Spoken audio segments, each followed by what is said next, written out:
and welcome on Creative Society TV. I'm Alex and my co-host today is Marek. We will be talking today on the topic of modern slavery, and we have two very special guests with us today. Marek, would you like to introduce them? Yeah, sure. So let me introduce today Boni Tchorny. Boni is a founder of the Mission J.A.D.E, and since 2018, they have been helping restoring freedom to boys and young men all over the world by building the first foundation in Guatemala. So welcome, Boni. Thank you for having me. Great. It's an honor to have you here. Our next dear guest is Phil Brewer. So Phil is a specialist advisor on human slavery at Human Trafficking Foundation and a former London police officer. Welcome, Phil. Hello, everyone, and thanks for having me. Thank you. On our platform today, we would like to provide a field for discussion to go deeper into the topic and try finding the ways out of this phenomenon that we've got in our modern society.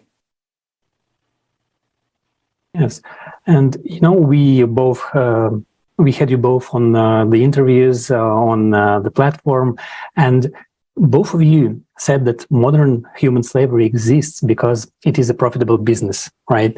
And sadly, this is true. And why is it? Because in our consumer society, profit is king. Human life is not a value at all. And we may think that normal laws of the free economy theory will apply here as well, and that by lowering or eliminating the demand, we will destroy the suppliers. But are we living in a free economy? Aren't we being manipulated by constant and aggressive advertisement of everything?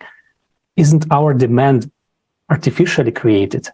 And I think that even if we boycott all the products where slave or child labor was used, we will not solve the problem, because we will not be solving the root cause of the problem itself. And for how long has this problem existed? How many years individuals and organizations have been voicing their concerns about it, fighting against it? But has it been at least partially solved? Let's take an example of coffee. If we all decided to stop drinking coffee, what would happen is that millions of people involved in this field will become unnecessary. Why I'm saying unnecessary? It's because maybe you've heard also Yuval Noah Harari talking about this during the World Economic Forum. He said that previously people of, for example, a conquered country could be used as slaves, but now people that are no longer employed, they would just become useless. And there are a lot of people like you who are dedicating their lives to improving the situation. But do you see that the importance of unification of everyone involved in this field, and not only everyone, to solve this problem once and for all? How do you see it? Boni, can you please start with you? The unification of all to end child labor exploitation, I think it would drastically rely on the consumer. There will probably always be some form of a trafficker or an individual looking to exploit another human, an adult or a child, to have more profit gain from that item that they're trying to sell. But when it stops is when the consumerism takes those precaution measures to see where their products are being made and who is making their products, just as people do it for organic products. But when it stops with the consumer, then there will not be such a heavy demand for cheap items and cheap labor, and there will not be any money going towards that trafficker who is using children to exploit it. And I hope this is okay to say, but you can take the chocolate company who makes and they're number one of exploiting children for palm oil, and they're really profitable, and they're very successful, and they're cheap. You know, you can get the for like $1, and there's a reason for that. So whenever the consumerism slows down, then we'll be able to actually approach reducing child labor on a more drastic scale of millions to millions instead of a couple tens here to 1,000s here. Mm-hmm. Can I also ask here, because where Alexei, I think, was heading is that under normal circumstances, when, let's say, there's equal demand and offer, right, this would work. But do you think we can see, for example, the advertisement for other products, from each corner all day long on TV and everywhere? Do you think this is? Do you think that this has got any impact on lowering the consumption of these products? Like advertisement awareness? Yeah. I think so. I would like to hope so. You know, it changed me from purchasing it before I even started working with trafficked children. Before then, I was working with only sex trafficked women. And when I learned about the unethical purchases I was making from coffee, from like just name brands, basic staple pieces that were in my life, I stopped purchasing it. But it did take that person raising awareness for me to know what was happening. So I think it is possible, not for everybody, because not everybody has resources to pay more, but I think it would help a lot of people who are in the dark about what child labor is and what child labor trafficking is. Mm-hmm. And Phil, do you agree with this, that, let's say, rising awareness can eliminate human trafficking and misuse of child labor?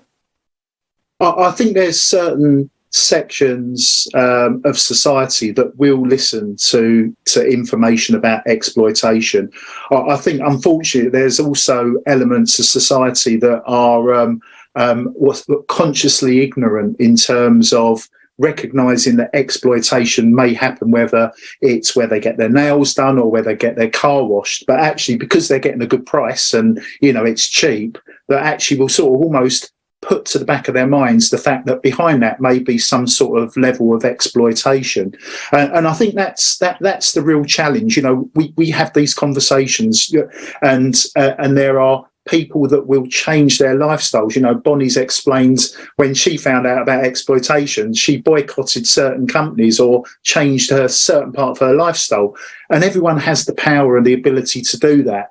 But there will always be some people that will put a good deal over the suffering of individuals that lie behind those cheap products. And that can be a real challenge, no matter how much education or awareness that we involve ourselves in, and it's really down to that peer pressure and actually looking at how we remove that exploitation from supply chains to actually really make a difference. Unfortunately, it's also the hardest part of actually eliminating exploitation is being proactive in removing that as well. Thank you, Phil. I like this term also during our previous interview, the conscious ignorance. And I can see where Bonnie comes from, because she herself was already sensibilized to this problem, right? And this is why this resonated with you, and you were willing and you made these changes in your consumption practices. But for most of the people, they are not even aware of these things. And even if you tell them, it is so far away for them that they're not really concerned. They just want their normal cup of joe, and they don't really think about it. Or they may be presented, this is a very new, and we have these things. I don't know if you also have this in the States, but in Europe we have this equitable trade labels and stuff like that. And we all know that labels, they are misleading. These are just labels. How do you even identify these things? They can say, oh, you can trace everything, like every grain of coffee, because we are taking this example, to the product, like production, single origin production farm somewhere, I don't know, in Peru, for example. But isn't it just some sort of, like a relief, but for someone? Is there any way to confirm this? Or because, I think that the main idea, it would be easier to ask everyone, and we did this for more than 10 years, like, what is the most precious thing? And this is human life for every one of us. But we are not talking about it, at least we are not talking about these values openly. We do not talk about like what is the world that we would like to live in. But we've started doing this 10 years ago, and now you see it's growing, and a lot of people are already joining, like you. And we talk about these fundamental issues in our society. And we are coming to this conclusion that, once we change the value system, this that when we put human life as the highest value in our society, and this is that, like, not 99%, but 99.99% will understand and will support, because no one wants to die, right? So if we put this and we adopt all other decisions looking through this lens, of will this hurt at least one person, one life? So we are not doing it. We can find other ways, because right now, we are being, and this is the question of propaganda, right? It's the same everywhere. We are being told, oh guys, we are polluting the planet, so we need to cut down fossil fuels. And we can only choose between two evils, which are solar and wind, which are inconsistent and cannot, and they are only 3% of the energy that's being supplied right now. And we are looking at the winter with with fear, because there's not enough energy. So we are being led, I would say, in these media wars to some sort of conclusions, decisions, but we can look in a totally different way and say, look, guys, we would like to put human life as the highest value. And if we look through every decision, can we feed people food that will make them unhealthy and ultimately lead to death, premature death? Well, no. Well, can we make then T-shirts that contain, lead in the fabric, and that lead to also increased sickness and mortality? Well, no, because and you see, what do you think about these values? If we instill these values, and we, in schools, for example, we tell about things that support human life and not who killed whom and when, as what we're being told, what do you think? If we put human life as the highest value, will this solve the problem? Yes. So if we had a unified approach to sort of morals and life, etc., then absolutely that could work. The challenges are, we are talking about people. We are talking about the complexity of communities, of regions, of countries. And that's where it begins to get really difficult. There are very few straightforward yes, no sort of fix, not fix answers within the world of modern slavery and human trafficking. And one thing just that sort of sprung to mind when you opened, Alexei, it's in some ways, some of the struggles, as an example, we know that people are exploited. So it may be in a factory somewhere in maybe in India, where people are earning a few rupees an hour, and we know that is exploitative practice. But the fact is that those few rupees that individual earns every hour makes a difference to their lives. So if we look at this and we decide, well, this factory is using exploitative practices, let's close it down and save these poor people from being further exploited. The knock-on effect is they go from having very little to absolutely nothing. And that is, in some ways, the real challenge. This is such a complex issue, and unless we have a unified approach to look at sort of the people's wealth and that everyone's put onto a level playing field, there will always be that hierarchical, exploitative situation through society, across the world, and that's the real challenge. Honestly, in my opinion, at least from my experience working with such diverse different communities down in Guatemala and slowly breaching our way into helping, different survivors in different parts of the world of human trafficking, but different forms of human trafficking, is that every success story that we've had has been customizable to the community that we're working in. So for the children in Zone 3, the city dump, most of them are children of recyclers and work on dump trucks. So we focus on that type of employment and business building, because you can't stop landfills, and you can't break down the walls of the city landfill, but you can teach them skills where they can have a job of a skill that they already have to make ethical income and move along with their lives. And then same with the indigenous community, none of them are recyclers. All of them are agriculture workers or weavers, or they're striving to be like a school teacher.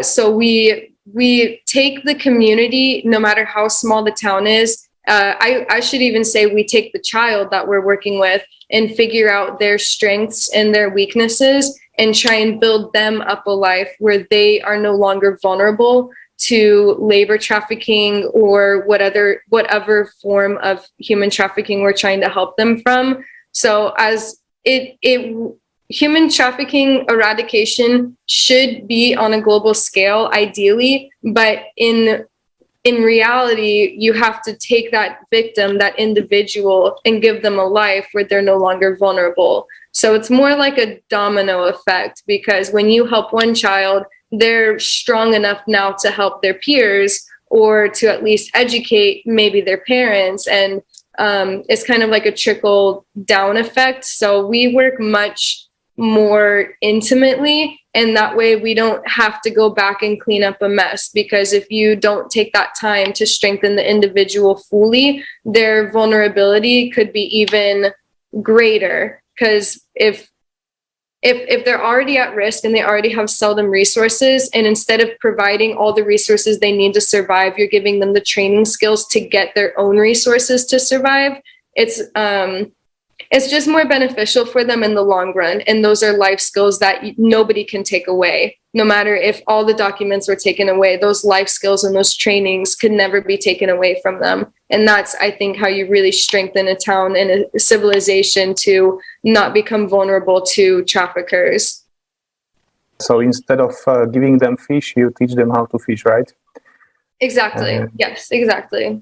And I also wanted to ask you, because I liked the example you've been using with avocado in our previous interview, so what's your experience if, for example, all the people stopped buying this avocado from this farm where children need to work? Don't you think that, for example, this avocado would start to be grown at another location where they would also use it instead? So what's your view on this? It just reminds me, you have a bag with water and you are pushing it together, so the water basically starts to sprinkle in between your fingers. So this is also the idea where we are heading, that we can eliminate maybe one location or two locations, but the question on a broader scale is if in this way we are eliminating the problem, if we are eliminating the root cause of the problem. So what do you think about this?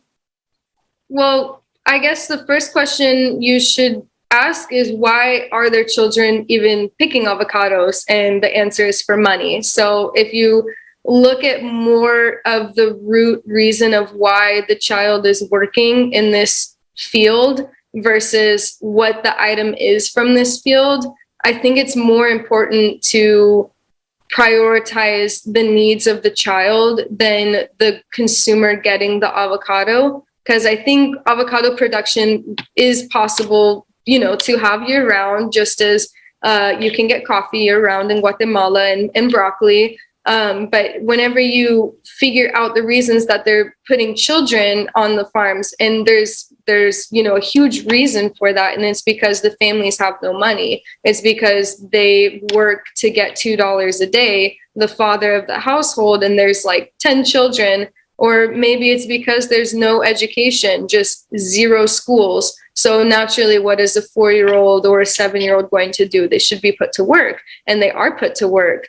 And that is more of the problem than it is of an individual going to a grocery store and picking an avocado of a mass production that was picked from the hands of a child.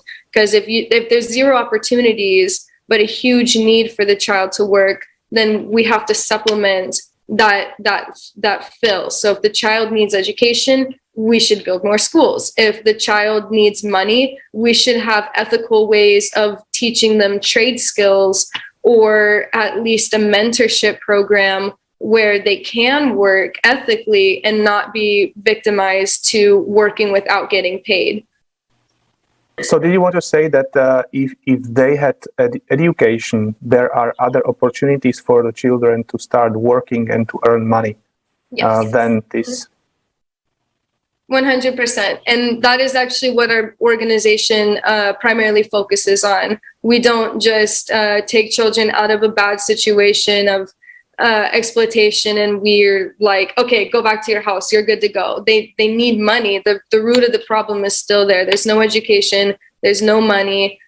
So we started building a school. We started building trade skills where if they don't have the resources to finish middle school or finish high school, at the least they can do a few weeks of a program or learn English. And now we can show them international companies where they can work. And it has been proven to work. People who learn English and only went to elementary school now work for Amazon in Guatemala, or they work at a call center and make double the amount of what everybody around them is making. So if you educate a child, you have just given them a way to make sustainable money without any risk of vulnerability. So we do prioritize children's education or trade skills, but not every child can go to school for 6 years and complete middle school. That is a very high luxury in Guatemala. If what was it? I think it was like 5% of the country finishes high school,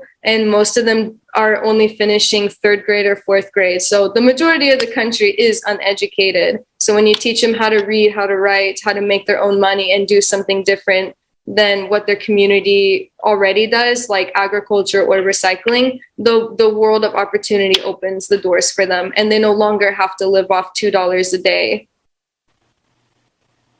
Oh, education is definitely key, and it should be available to everyone. But how about this radical idea that kids should not work, they should just study? And I guess that we as a society, especially today, we can provide great education for everyone.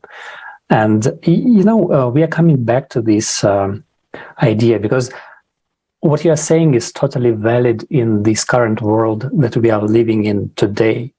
And if we look at the possibilities of transforming it so that kids don't have to work, because they're kids. Of course, education is great, and it's great that once they're educated, they can work for international companies and earn much more, several times more. But it's still kids who are working. And I think that as a society today, we are spending billions and a lot of billions, 635 billions per year on fighting the CO2 problem. Do you think this will be enough to give these kids a great life, or we are spending trillions on going to other planets that are already dead?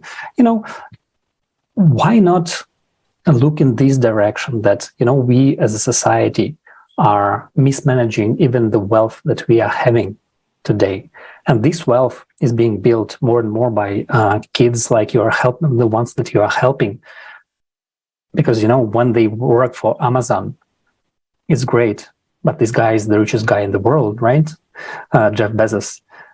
Why is he the richest guy in the world? Because he has kids working for several bucks an hour, and he can margin the things that he is selling to everyone else, like %, several thousands of %.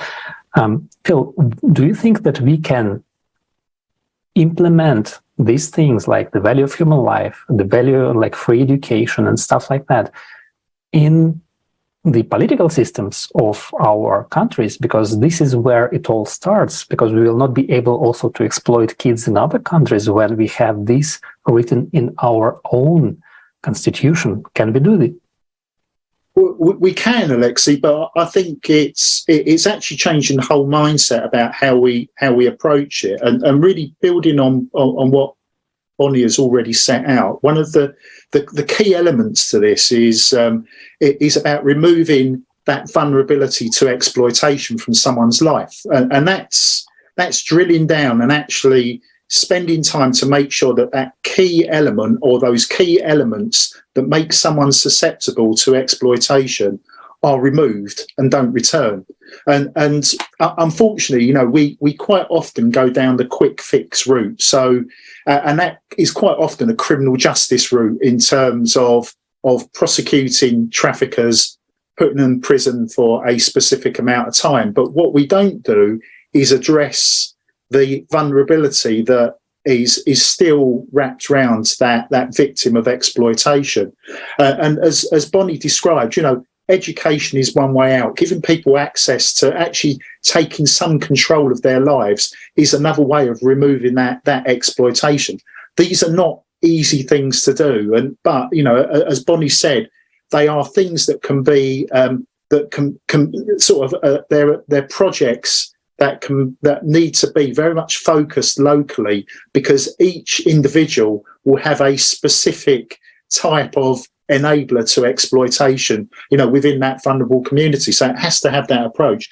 So it can be done on a global scale, but it can't be done in the way that we're approaching it already. We can't keep sending millions upon millions of pounds to countries that we see as sort of source countries if actually we've got no control over what happens to those millions of pounds, and do they actually reach the people that are being exploited to help remove those enablers to exploitation. And so this is where the whole system can be a real challenge in terms of addressing those issues. And in some ways, where there is an added layer of complexity is that many people live in normalised, exploitative sort of lifestyles through no fault of their own, but that is just the way it has played out. So actually for sort of me from the UK, from a privileged background, approaching someone and saying, oh, you're being exploited, it's terrible, the likelihood is they're just going to look at me and go, can you please just leave me alone? I'm quite happy with my life, because they know no different. So, it's multi-pronged in terms of that approach, but I don't think sort of a criminal justice route or looking at sort of targeting exploiters is always the way. It's that example that Boni has described in terms of the projects that she's been involved in, and actually drilling down and looking at how can we long-term remove those enablers to exploitation so that someone doesn't find themselves constantly being exploited based on the fact that they're destitute, the community that they're back from, the actual sort of ethnicity in terms of their ethnic group, because they are the people that have traditionally been targeted. So it is a real challenge. It is possible, but it really does. It just needs a whole sort of change in mindset and approach. Can I also ask, how far back are we tracking these activities in history? Well, I think it's. I think it's a really good sort of point to raise, actually, because we've almost segregated what happened in sort of the 16th, 17th, 18th centuries in terms of slavery and sort of actually that overpaying for individuals to set them to work for next to nothing, and what we now describe as human trafficking or modern slavery, because the elements are still the same. It's still that control and coercion. It's the fact is that we're far more covert about how it happens now than we were, but this is, this has happened for centuries. If you go back through history, there will be exploited sort of communities, individuals throughout life who have found themselves in positions where they've been removed from their country, moved from their region, or exploited by people, more affluent people who are in far more control in terms of running countries, far more privileged positions. So it's, when you strip everything away, it's, the elements are still the same. It's just the approach has changed. And even when we look at what we describe as modern slavery and human trafficking, as we approach or we target one element of exploitation, our exploiters are very, very quick and adept at changing their processes to avoid detection or to ensure that actually exploitation can continue without sort of the focus of law enforcement or society in general when they're pointing the finger and questioning whether what's happening is ethical or not. And also an additional question, do you see any improvement in the last years, let's say, in terms of drastically lowering the number of exploited people? I smile. I only smile because it's one of those questions. I would say, from my own experience, if you asked me 10 years ago what human trafficking was, I would not have had a clue. Absolutely not had a clue. From a UK perspective, we had a number of laws that dealt with human trafficking, modern slavery offences, but that attracted very minimal sentences or were wrapped up within immigration legislation as well. And certainly from a UK perspective, over the last 8-9 years, there's certainly been a greater focus. I think if you stop someone in the street now, a member of the public, and ask them what they thought human trafficking or modern slavery was, but they would probably be able to give you some idea of what it means to them. Where I would say 8-9 years ago, people would just look at you blankly and not have a clue. So I think awareness has changed. One of the real challenges is because it is a hidden crime when it comes to statistics and measuring whether or not the situation has improved or not. I think it's really difficult to measure.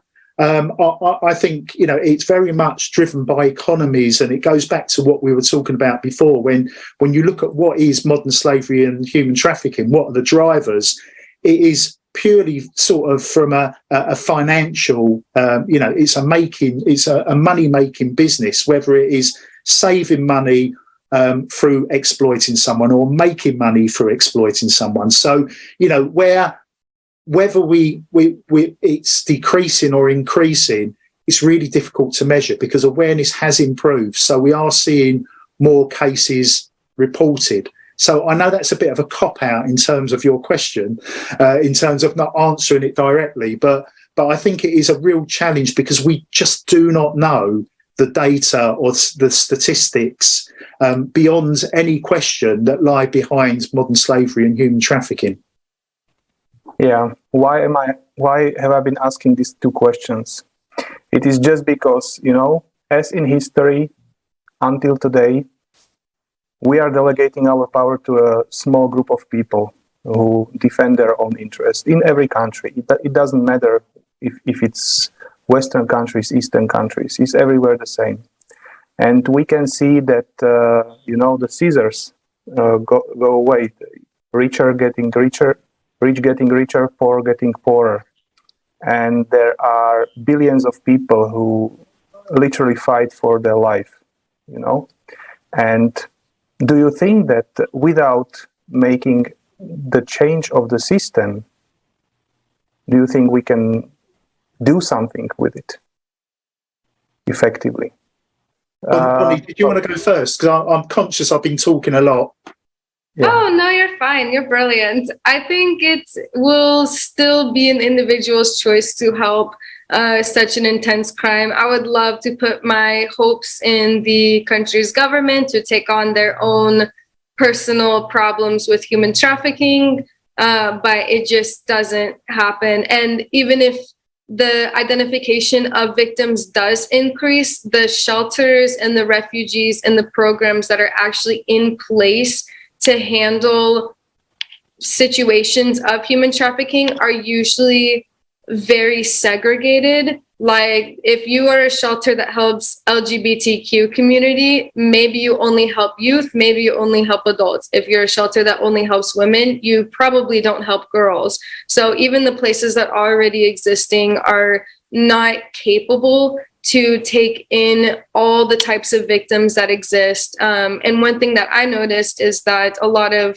places that are helping victims can't take in immigrants, even if they have been trafficked. So now you have only trafficked victims that are local and citizens, which is a pretty small number when you look at the mass scale. So I think it will probably always be on the shoulders of a humanitarian or an international worker, or a religious group. I guess you could throw those in the group too, but somebody who has a passion for it, where they can take on such a problem. Because I think if the country's governments wanted to actually help this type of crime, because they benefit from cheap labor too, you know, their economy gets boosted when they don't have to pay their legal workers a living wage. So I don't know whose shoulders it will fall on to eradicate this type of crime, but I definitely have my hopes for the humanitarian workers to provide the most and the best resources for victims of human trafficking. And I'd very much support wholeheartedly what Boni says, and I think from a government perspective, and again I apologise, I'm being quite centred around the UK, but with the introduction of the Modern Slavery Act, which was seen as groundbreaking in 2015, there was a real drive in terms of ensuring that the different facets of law enforcement, civil society, academia, local government all work together for a common purpose of supporting victims, identifying suspects, and ensuring that that modern slavery was eradicated. But as we know, governments change, focus changes. This is expensive. Looking after vulnerable people, giving them sort of a sense of worth, ensuring that actually they can recuperate and move on without the risk of exploitation is expensive business. And as a result of that, it all, what actually seemed quite attractive at the time when you're looking for votes, and and there's a reason behind that from a government perspective, all of a sudden quite quickly changes to become less attractive because there's other things that the government want to focus on, but actually caring for modern slavery victims with a narrative that that one size doesn't fit all, which means that actually sometimes the finger's pointed about an abuse of a system as well. It quite quickly results in a change of government approach to whether or not they are fully signed up to tackling human trafficking and modern slavery. Yes. Thank you, guys.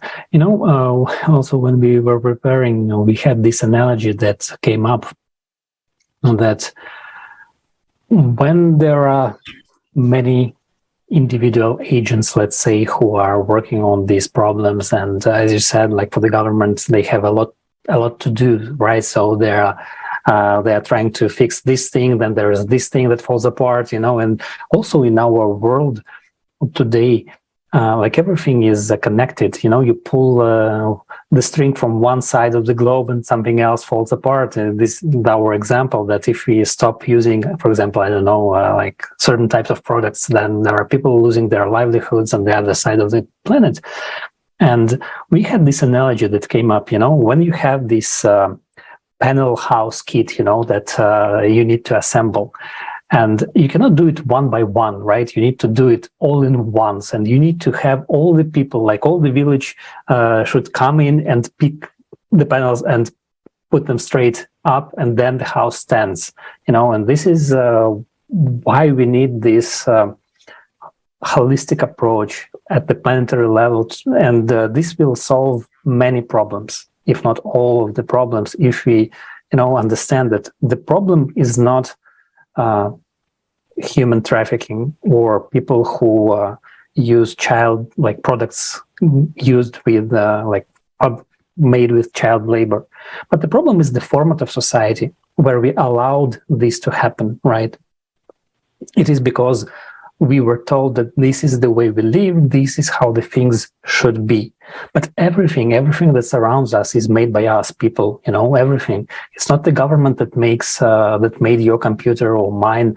It is people like you and I, we are those who are doing these tables, chairs and stuff. So we know how to do things. It's just that we are doing them right now for someone to become richer. But we can also decide that everyone can become richer as a society. We can become this wonderful society where people will care about each other. And this starts with the value of human life. And this is what we've been talking about. So this is why trying to fix, the problems one by one, or maybe in complex, but still not everything. We will be still living in this format where we value profits over human life. So this is where we all what we are trying to say everywhere, that we need to change the format to from consumer to creative format of society. Creative, not that we will all be singing and drawing pictures, but creative and constructive society, the one that we are building a better future for everyone. And this starts with having these talks as we are having today, acknowledging the problems that we have, and understanding that just trying to fix these things or that things will not be possible before we understand that this is the format. The format should go. We don't have to break anything. It's not about making a revolution, it's about making an evolution, this evolutionary step of understanding, acknowledging that we had our problems in the past and moving forward. So what you would like to see in this world, let's say this world that where we are solving these problems and we are going forward, what would you like to see in this world? Boni, we can start with you. I would like to see more people ready to reduce their consumerism on products and be more willing to donate to humanitarian aid. So I noticed a lot of people are reluctant to donate $5 to a nonprofit, but they will gladly spend $15 on a cake pop and a coffee, or spend $30 out on a meal or a new shirt instead of sponsoring a child for $35. And I think that is just the fear of missing out, somebody fearing that they will not have that money for something that they want inside of their heart, versus seeing the value of giving it to somebody who doesn't have anything. So if I had to improve people's financial decisions, I would choose it that way, because I think a lot of hardworking individuals are pulling the weight of nonprofits, and I am one of them. I will gladly donate $200 out of my own bank account every month to sponsor some of our children, and I will do all the labor. I will do everything. It is a joy to me to do that, but I would just love to see some more adults who are willing to, sacrifice that $10 or that extra, $100 here and there throughout the year just to help some other people in need and still feel satisfied. I don't want them to do it out of guilt or, feeling so horrible for another child. I want them to do it because they have a heart and a compassion for other people who don't have as much as them. And so that sacrifice feels good. And I would love to see that. It makes me excited thinking about it. I love when people are willing to do that. They're like the light of the earth, Thank you. Phil? Yeah, I'm glad Boni went first on that one, because I will follow the theme, and I totally agree. I think in some ways it's very easy when you don't have that direct contact with someone who is in an exploitative situation. It's very easy to put it at the back of your mind and think that actually it doesn't impact on me. It's not an issue for me. But it's actually, all around you, if you look, you will see that there are people in exploitative situations. And even if you do no more than just show some interest, have a chat with someone, even if it's someone who's sort of like just 5 minutes of having a chat with someone that's sort of sat on their sleeping bag under a railway arch, and just having that conversation, understanding the person behind them, it builds in that understanding of humanity. It actually impacts to people, not people that you don't know, that people that you speak to, just people like you and I, and it's almost it's reinvigorating that humanity and humility, and the reason I say that's so important from a law enforcement point of view, and what we class as professionals, so people working for local government who have responsibility for looking after children, etc., they are under significant pressure. And the thing that gets stripped out time and time again is that humility and that humanity in terms of how you interact with someone. And actually that can make all the difference, because it's about building trust. It's listening to someone. It's recognising how you personally can make a difference, no matter how small. You're not 100% reliant on governments to take the lead in terms of tackling this as an issue.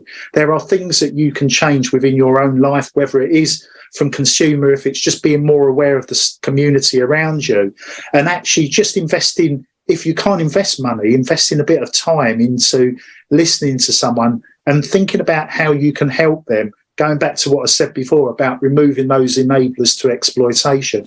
And I think, it demonstrates that you can make changes that can have a real significant impact on other people's lives that might not necessarily cost you a fortune. It might just require you to change the way you live your life. It's things that are more than capable in terms of doing that will make a difference. Thank you. And one point that we haven't mentioned today is the unity. And this is very important.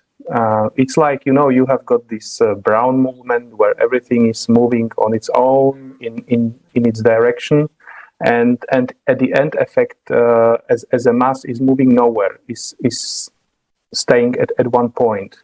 Whereas if the entire mass would unite and would, as we call it, pull in one direction, then the whole mass of people can move somewhere. And this is the idea behind creative society, is to provide a platform for uniting people with these wonderful activities that Boni does, which come from heart and can be felt. This is just wonderful what you do, with all of this knowledge that you feel, for example, bring. There are, I don't want to overrun, but there are millions of people, doing this, of which you might not know.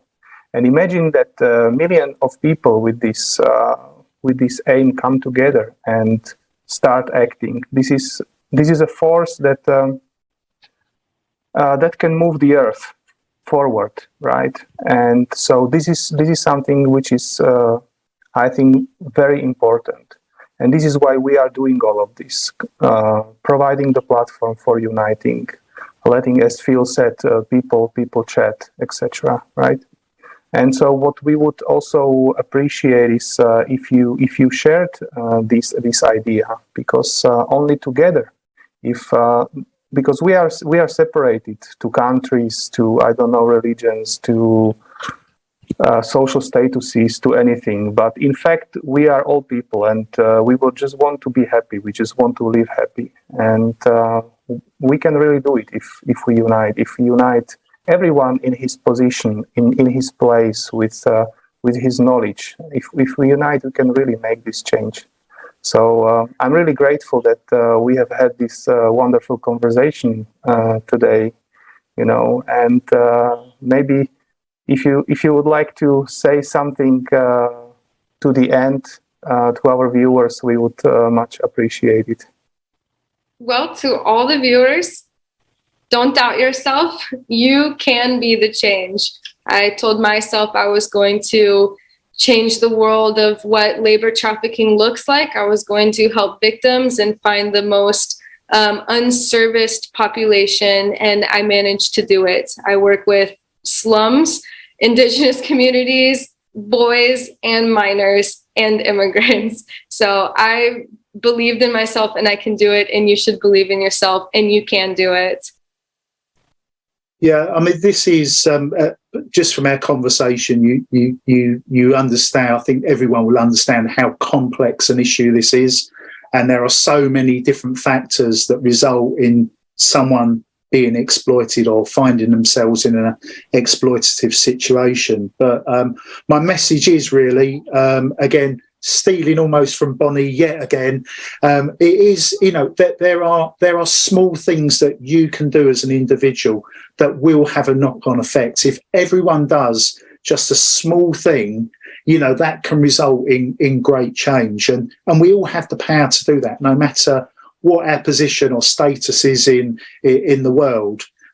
We have that power just by making small tweaks to our lives, just showing some interest, providing yourself with better understanding. You can absolutely make a difference.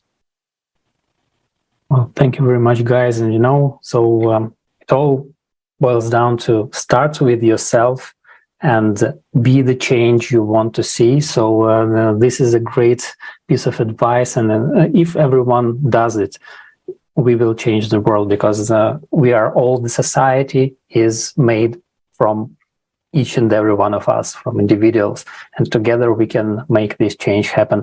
Thanks again for being with us and for sharing your understandings, your knowledge.